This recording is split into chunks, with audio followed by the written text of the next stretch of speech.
Hi everyone, and welcome back to my little corner of the YouTubeverse. First of all, can I just say massive and huge thank you to the amazing response. I am so blown away and so grateful for everyone's support. So thank you, thank you, thank you. Now, as some of you may know, I am slightly obsessed with rainbows and colors of all kinds, especially blues and things that go in a rainbow color. But I'm gonna have to speed up a little bit here because I'm way behind. Now, this stuff I'm touching is obviously the stencil, but I sprayed pixie spray on that, and that is something I have been wanting for such a long time because I always used to mess up my stenciling before, and this stuff is just magic. And I've also pre-prepared a little panel there to do my ink blending. So now, super easy way to like mask off the sections of this stencil from Neat and Tangled called Radiating Star Stencil, and I have made so many backgrounds for this one because it really is quite fun. And the inks I've used are from Catherine Pooler, and the brushes are from Picket Fence Studios, and it is no wonder they are called life-changing blender brushes because they really are. They have been such a game changer for me, really. Now, so I've just skipped ahead. So I've done my first color, which was limoncello, and then I've gone anti-clockwise now for some reason and gone for green. And this one is called Lime Ricky, which is fabulous green color there. And as you can see, just kind of dab, dab, dab, rubby dubby dub, and then move, repeat until the whole thing is covered. And I've gone slightly darker towards the middle just to kind of like draw the eye in. And another thing I'm also totally obsessed with is ombre. So anything that goes from a darker to a lighter, yep, I probably love it. Even in like purple, that is not my favorite color, or even orange. But anyway, it just adds such a, I don't know, just adds a little something without really doing anything much. So as you can see, just kind of going around doing the colors, and I will link all these colors in the description below. So if you want to grab them yourself, then there will be a little affiliate link there for you. And that tape there is post-it tape, which is such a genius thing also. And I use it a lot just to like hold stencils in place or pieces of paper in place, and sometimes, you know, just to use it kind of like as a guiding thing where if I have lots of pieces and I know exactly this is how I want them to look on the card, I just put loads of post-it tape on top of it and keeps it all in place. So handy. Right, so here we are, still more dab dab, rub rub as the color go along. And I think I might have made, so there's two cards here, and then I have two spare panels as well, so may have gone tiny bit overboard with these, but can you blame me?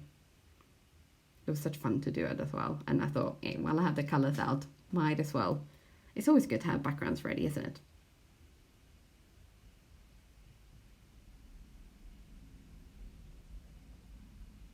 Now you may notice that this video is slightly longer than my first one, which was a massive minute 40 seconds maybe. So I've jumped from that tiny little one to this one, which is nearly 9 minutes longer. So if you want to skip this part because you know what, you know, the dab dab rub rub, just go ahead.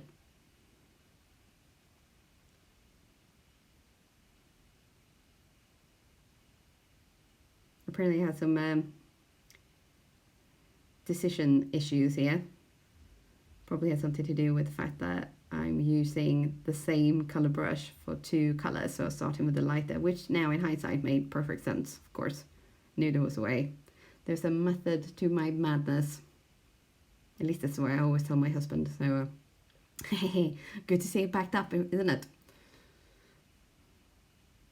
And there we go, coming up to the last color.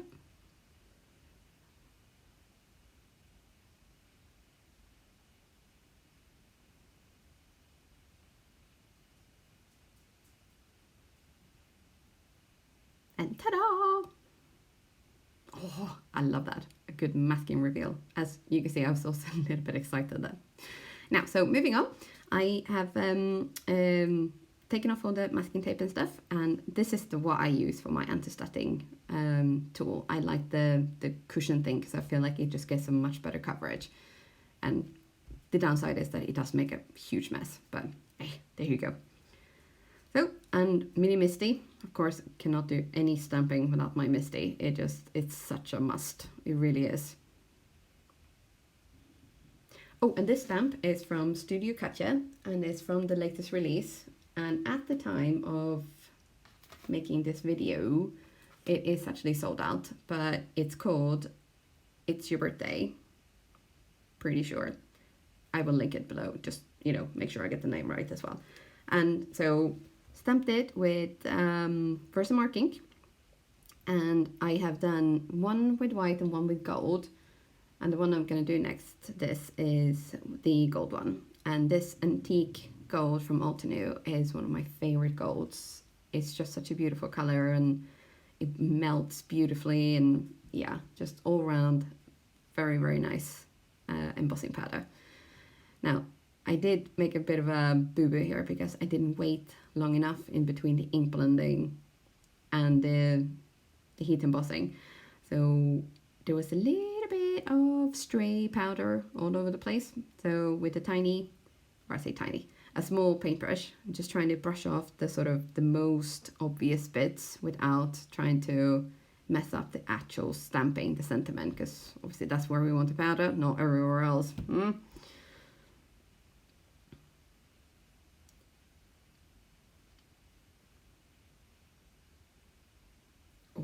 This bit, who doesn't love seeing embossing powder melt away?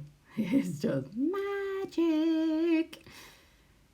And I really shouldn't be singing because I'm completely tone deaf.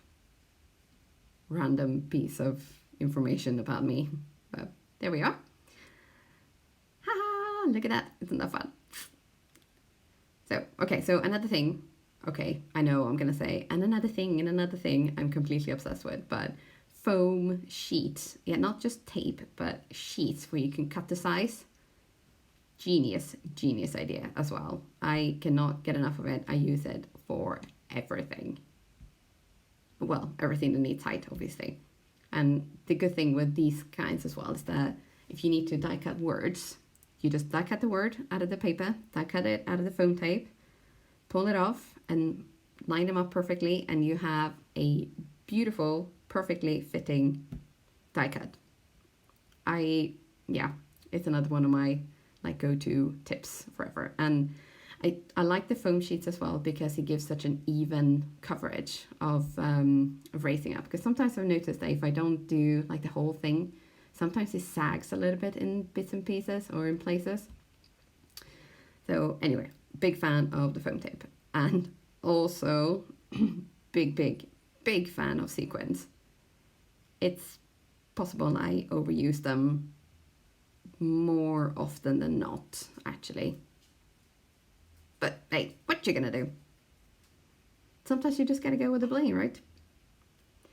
So these ones are also from Studio Katia, and they are called Crystal Clear Fusion. And oops, they're my two naughty girls making a cameo on my voiceover.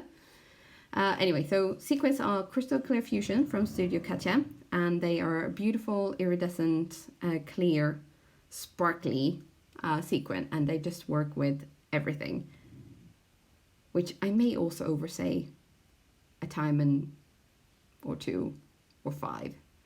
But anyway, so sticking these down with the Lawn Fawn glue tube, which is my new favorite liquid adhesive. It works obviously with whatever else you want to use, glossy accents, other people use, I don't know what they use actually. Now, if you're not a fan of jibber jabber and excessive talking, then this is definitely not the channel for you. However, if you do, yay, you're welcome. Hope to hear you around here again sometime soon. God, I really need to work on my jokes. They kind of suck. But anyway, so there we are. There's one card ready, and then I did another one with the white. And you may see now I was a little bit of a nerd doing a stupid dance there too. So one with gold and one with white, and the only difference with these two is a slight bit of sizing, and also I did the sequence going from one corner to the other, but in opposite directions on the two. And there we have it. Thank you so much for stopping by today, and hope to see you back here soon. See, not here.